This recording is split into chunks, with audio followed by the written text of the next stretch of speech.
Comme on est la seule espèce humaine survivante qui reste encore sur Terre, on pense que cela a toujours été le cas.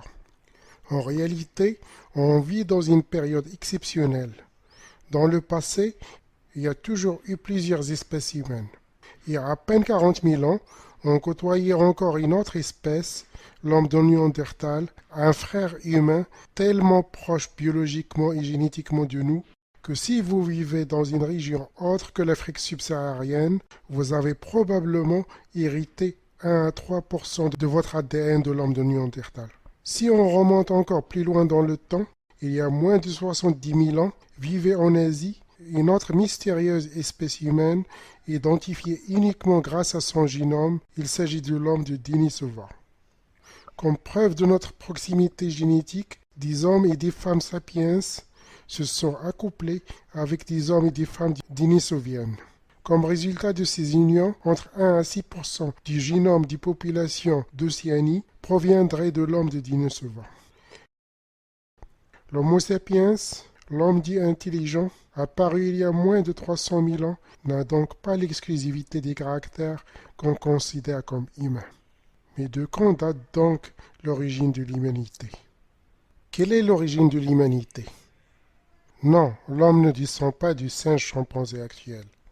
Comment se pourrait-il qu'il en soit ainsi? Le chimpanzé actuel, les autres grands singes, tout comme l'homme, a lui-même évolué depuis 6 à 7 millions d'années. Les grands singes actuels, dont l'homme, ont plutôt un ancêtre commun. Comme le montrent clairement les résultats des articles publiés dans la prestigieuse revue Nature, le séquençage complet du génome humain en 2001, du génome du chimpanzé en 2005, de l'orang-outan en 2011, du bonobo et du gorille en 2012, montre que l'homme fait partie de la superfamille des grands singes sans queue, qui comprennent aussi les chimpanzés, le gorille, le bonobo et les orang-outans.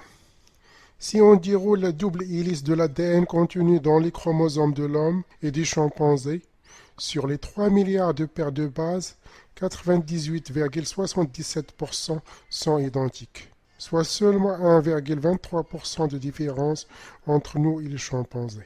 Pour les autres grands singes, ces différences sont de 1,6% pour le gorille, 3,1% pour l'orang-outan et 1,3% pour le bonobo. Par comparaison, ces différences sont seulement de 0,1% entre vous et moi. Ces autres grands singes sont des cousins plus ou moins éloignés et non des parents. Le chimpanzé est génétiquement plus proche de l'homme que des autres grands singes comme le gorille ou l'orang-outan. Il y a même plus de similitudes entre le génome d'un chimpanzé et un humain qu'entre un chimpanzé et un gorille. Toutefois, il faut quand même relativiser ces similitudes. Le chimpanzé n'est pas à 98,8% humain. La présence de gènes identiques chez les deux espèces ne signifie pas que ces gènes s'expriment de la même façon. Les mécanismes de régulation de ces gènes peuvent être très différents chez l'homme et le singe, sans compter les différences épigénétiques dues à l'influence de l'environnement sur ces gènes. Mais ces résultats illustrent la proximité génétique entre l'homme et le chimpanzé. Nous partageons un ancêtre commun. Qui est donc cet ancêtre commun et à quoi ressemble-t-il? Pour désigner cet ancêtre commun, on a longtemps parlé et cherché le chaînon manquant entre l'homme et les autres grands singes. En pure perte de temps, car il ne peut pas y avoir de chaînon manquant. Un couple de singes n'a pas donné un beau matin un beau bébé humain bipède avec un grand cerveau.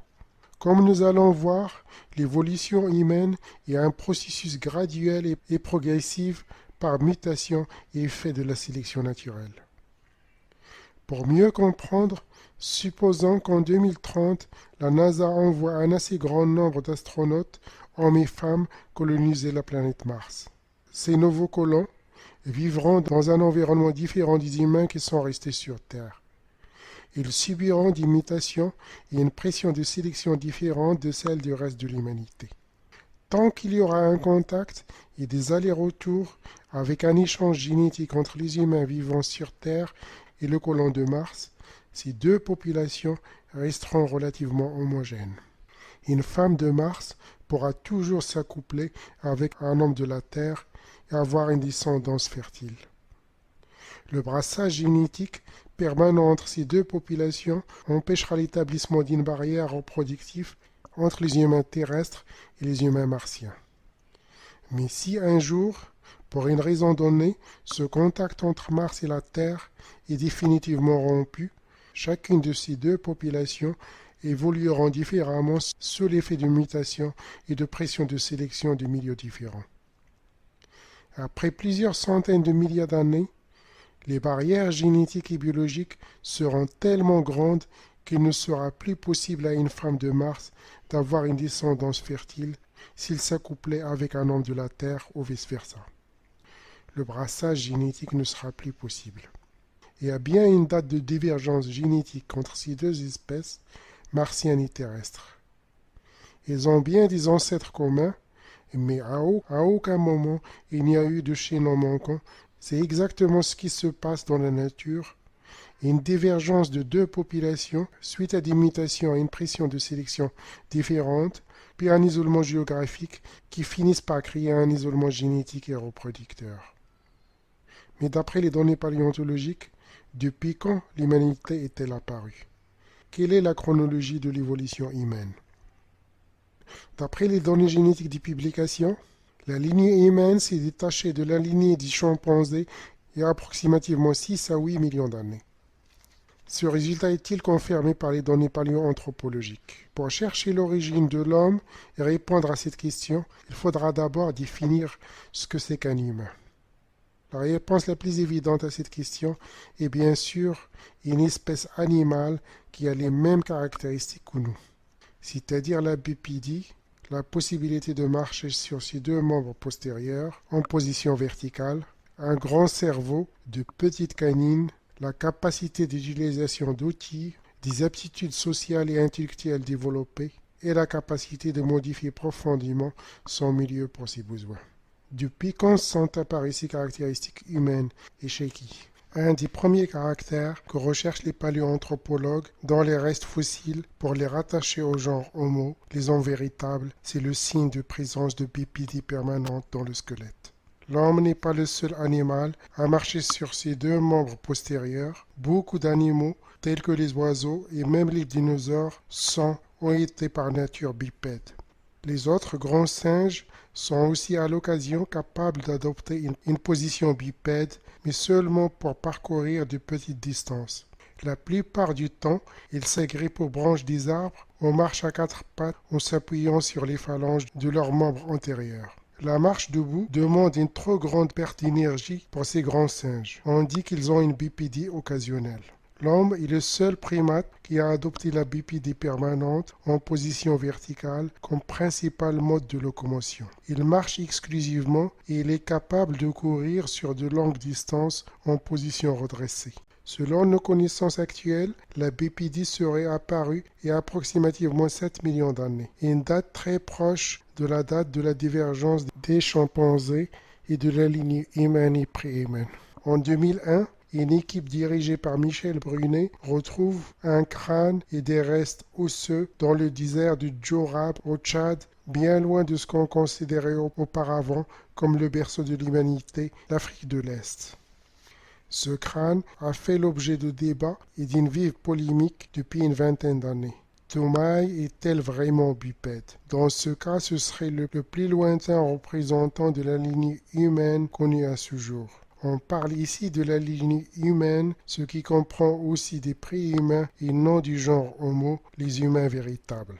La position du tronc occipital, le foramen magnum, qui correspond au point d'insertion de la colonne vertébrale dans le crâne, est un très bon indicateur de la bipédie. Chez les quadrupèdes, le tronc occipital est en arrière du crâne. Chez les hominidés bipèdes, le foramen magnum va se trouver au centre, sous le crâne. Le crâne de Toumaï possède une position de tronc occipital similaire à celle d'un animal bipède et très différente de la position d'un tronc occipital d'un animal quadrupède comme les autres grands singes. Contrairement aux animaux quadrupèdes, chez l'homme, la colonne vertébrale forme un angle droit avec la base du crâne. La valeur de l'angle entre la colonne vertébrale et la base du crâne de Tomaï est proche de celle d'un humain bipède, ce qui suggère une orientation verticale du crâne. C'est principalement en se basant sur ces arguments que Tomaï a été classé parmi la lignée humaine.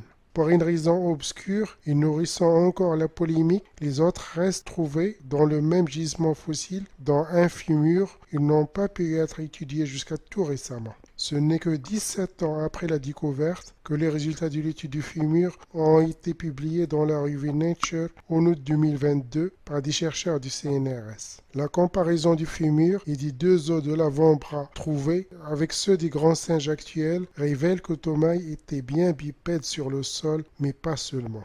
Ses membres étaient aussi adaptés à une vie arboricole. Il avait donc un mode de locomotion mixte. Probablement qu'il se réfugiait dans les arbres pour se protéger des prédateurs, pour dormir et pour se nourrir. Le désert du Djurab n'en était pas un il y a 7 millions d'années. D'après Michel Brunet, il ressemblait plutôt au delta d'Okavango dans le Botswana actuel. D'après les auteurs de cet article, la bipédie, un caractère déterminant de notre évolution, était déjà apparu à cette époque reculée. Cela illustre comment fonctionne l'évolution. Il n'y a pas de coupure brutale. Les changements sont progressifs en réponse aux contraintes du milieu. Tomaï n'est probablement qu'une espèce parmi d'autres de cette époque et une des premières à être bipède, mais le fait qu'un paléontologue tombe par hasard sur notre ancêtre commun serait sûrement un coup de bol incroyable. Tomaï n'est pas encore un humain, ce n'est même pas un australopithèque qui appartient à une espèce parmi d'autres qui va aboutir à la lignée humaine.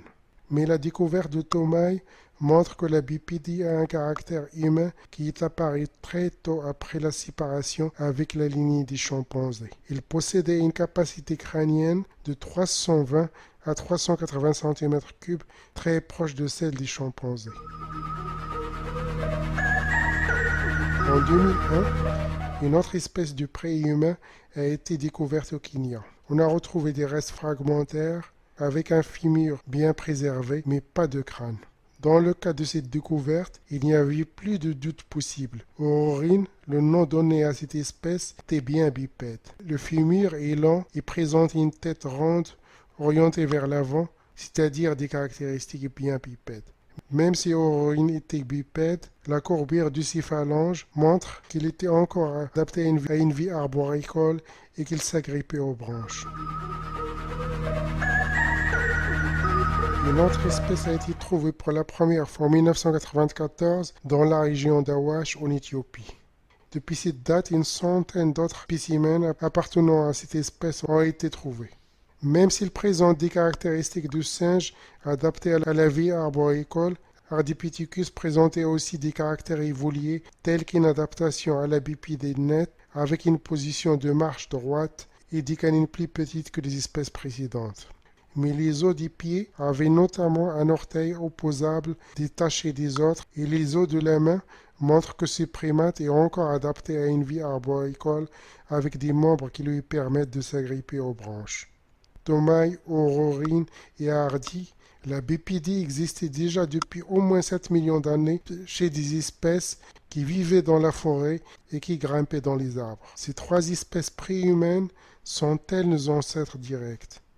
Selon le célèbre paléoanthropologue Jean-Jacques Hibbelin, qui a découvert le premier Homo sapiens de 300 000 ans à Jabal Irhoud au Maroc, il est peu probable que ce soit le cas. Il est plus probable que ce soit des branches préhumaines à l'origine d'autres espèces qui ont disparu. Il est beaucoup plus probable que ce soit l'évolution d'une espèce parmi les australopithèques qui a abouti aux humains vrais, comme l'homme de Néandertal, l'Homo sapiens et l'homme de Denisova. Que sont donc ces australopithèques?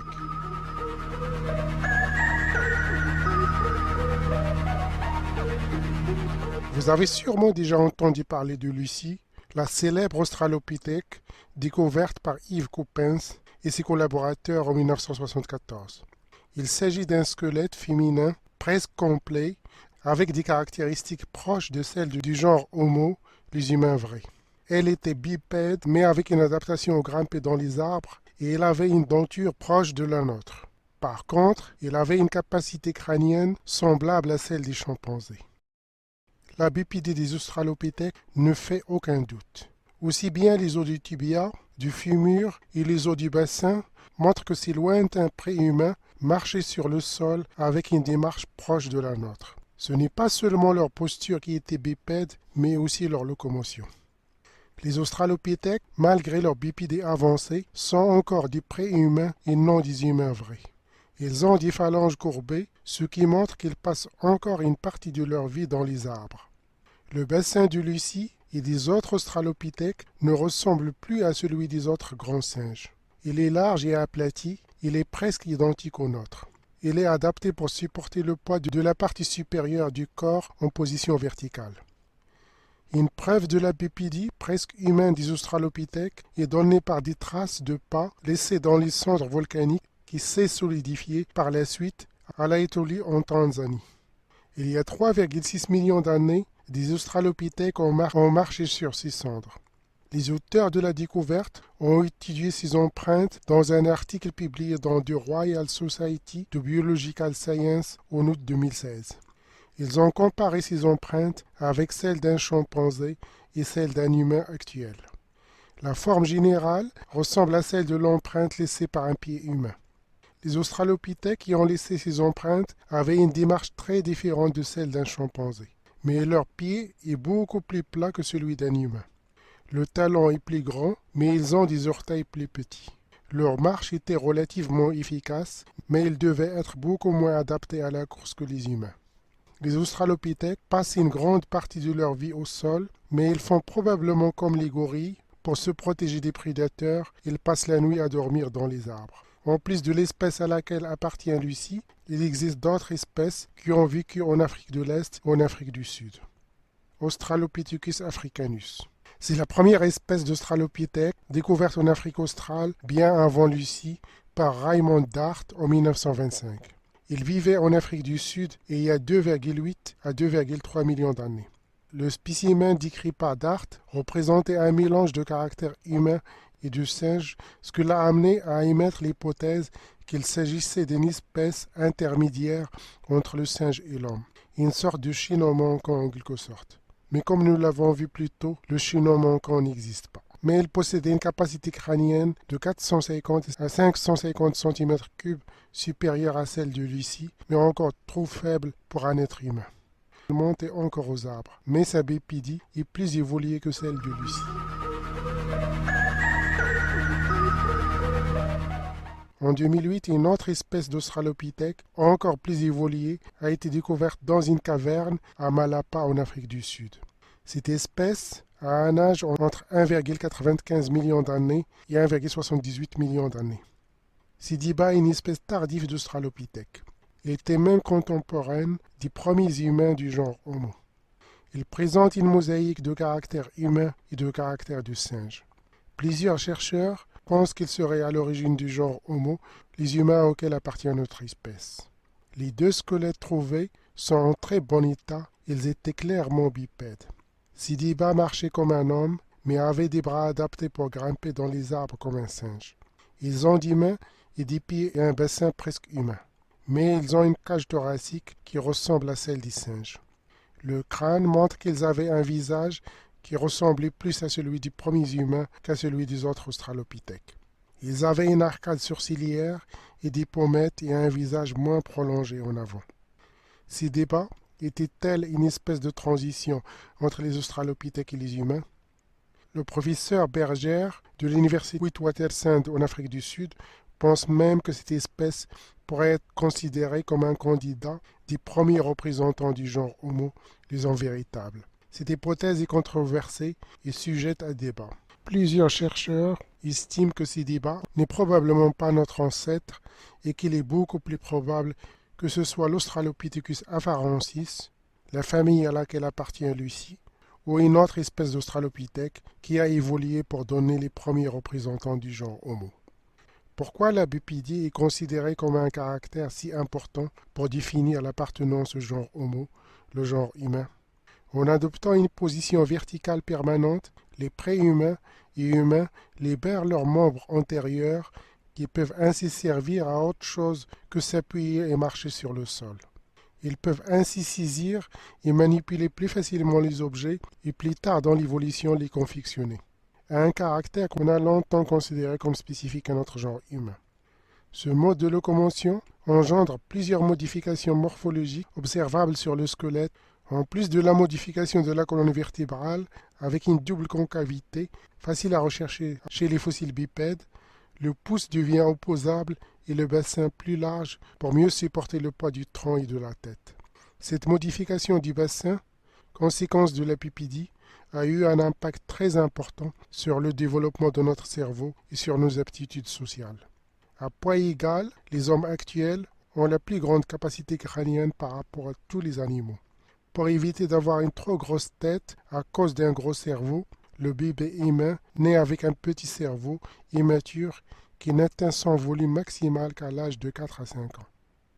Ces deux caractères qu'on considère comme très humains, c'est-à-dire l'utilisation d'outils et une plus grande capacité cérébrale, dont la limite inférieure est définie arbitrairement à 750 cm3, sont très recherchés par les paléoanthropologues pour déterminer l'appartenance au genre Homo, notre grand genre humain. C'est essentiellement ce concept d'habilité d'utilisation et de fabrication d'outils avec ses mains qui a conduit à la découverte d'une espèce que certains considèrent comme un candidat pour être le premier représentant humain du genre Homo. En avril 1964, Louis Leakey, Philippe Tobias et ses collaborateurs ont publié un article dans la prestigieuse revue Nature. Ils présentent les résultats de la découverte en Tanzanie de restes fossiles de ce qu'ils considéraient comme les premiers représentants de notre genre Homo. Ces restes dateraient de 2,3 à 1,5 millions d'années. Par la suite, d'autres restes ont été trouvés dans d'autres endroits de l'Afrique orientale au lac Turkana. En 1960, dans le site d'Olduvai en Tanzanie, ils ont trouvé ces restes associés à des outils de pierre taillés, d'où le nom d'Homo habilis ou homme habile donné à ces restes. Ce qu'ils considéraient comme les premiers représentants du genre Homo, les hommes véritables, auraient vécu entre 2,3 et 1,5 millions d'années. L'Homo habilis était contemporain d'autres espèces d'Australopithèques. On a trouvé dans ces sites des outils, des galets de pierre taillés, aménagés grossièrement sur une seule face. Ces galets appartiennent à ce qu'on appelle l'industrie olduvaienne. Ils servaient à trancher de la viande d'animaux morts et à casser des os pour en extraire la moelle. L'Homo habilis ne semblait pas chasser. Il était charognard et se nourrissait de restes animaux. La morphologie de ces squelettes présentait des caractères humains, notamment une capacité crânienne de 550 à 700 cm3, supérieure à celle des australopithèques. Ils étaient clairement bipèdes, ils marchaient constamment sur leurs pieds, mais présentaient des jambes courtes et ne pouvaient donc pas parcourir de très longues distances. Les doigts de ses mains étaient longs avec un pouce opposable. Ils pouvaient attraper facilement et manipuler n'importe quel objet. Ses mains étaient adaptées à une plus grande dextérité manuelle. C'est cette habileté qui a amené les auteurs à le désigner sous le nom de Homo habilis ou Homme habile. D'après eux, ce serait donc le premier représentant du genre Homo. Ce n'est plus un préhumain, mais un véritable humain, le premier représentant du genre Homo, les hommes véritables.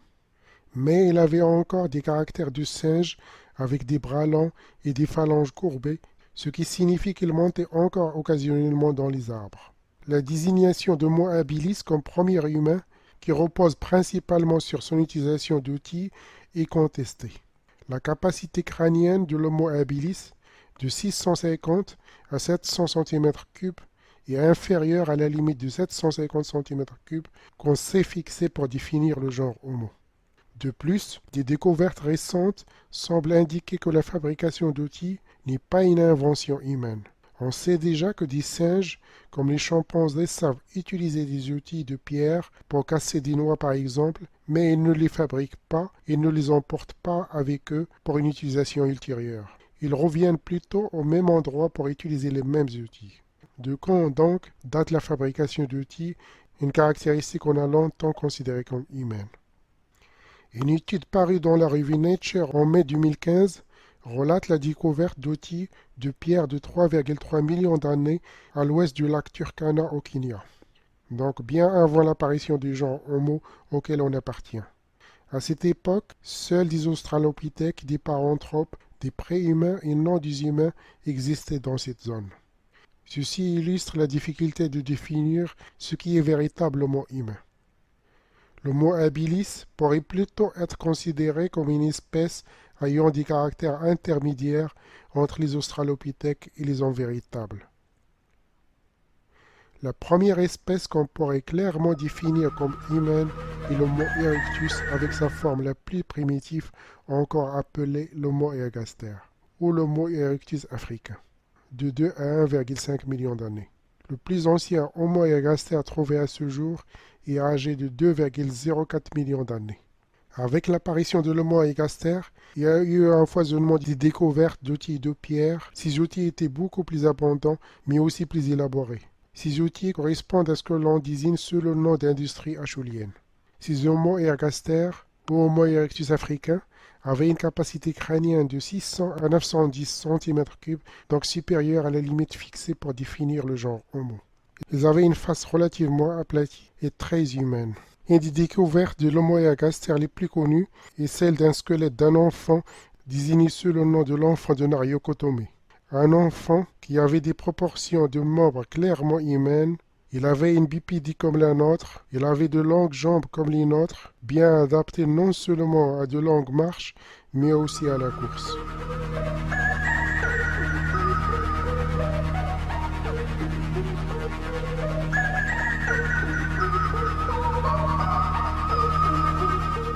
De nombreuses traces de pas datées de 1,5 million d'années laissées le long des anciens lacs attribués à l'Homo erectus ressemblaient beaucoup à nos traces de pas et étaient très différentes de celles des australopithèques. L'Homo erectus non seulement marchait comme nous, mais était aussi adapté à la course d'endurance, ce qui a permis à l'Homo erectus de poursuivre ses proies sur de longues distances. Contrairement à l'Homo habilis, ce premier homme n'était plus charognard, mais chassé par lui-même, comme le prouvent les nombreuses traces de découpe sur des os d'animaux. L'apport énergétique important fourni par ce régime carnassier a favorisé une augmentation rapide de la capacité crânienne et des capacités cognitives du cerveau. L'Homo erectus était avec certitude un humain comme nous, bien adapté à son milieu. Il était probablement le premier humain à maîtriser le feu et à construire des abris sous forme de huttes. C'était aussi le premier humain ou pré-humain à quitter notre berceau l'Afrique. Des restes d'Homo erectus datés de plus de 1,8 million d'années ont été trouvés à Dalmatie en Géorgie. Ce sont les plus anciens restes humains trouvés à ce jour en dehors d'Afrique. L'Homo erectus occupait une grande partie d'Asie. Plusieurs fossiles attribués à l'Homo erectus ont été trouvés en Chine et dans des territoires aussi lointains que l'île de Java en Indonésie, ce qui témoigne de sa grande capacité d'adaptation et d'ingéniosité, des caractères très humains qu'on a probablement hérités de lui. Par la suite, plusieurs autres espèces se sont côtoyées ou se sont succédées sur Terre. Toutes ont disparu. On est la seule espèce humaine survivante. Plus les découvertes s'enchaînent, plus on s'aperçoit que la vision linéaire et simple de l'évolution de notre espèce est erronée. La recherche de notre origine est complexe. L'évolution est progressive et continue. Notre arbre généalogique est en fait un arbuste buissonnant avec un grand nombre de bifurcations, avec plein de branches qui s'éteignent et d'autres qui prolifèrent. Nous sommes la seule branche qui reste encore de cet arbuste pré-humain et humain qui a pris naissance il y a 7 à 8 millions d'années. Cet arbuste s'enracine lui-même dans les branches de l'arbuste des autres primates et encore plus loin de tous les autres êtres vivants.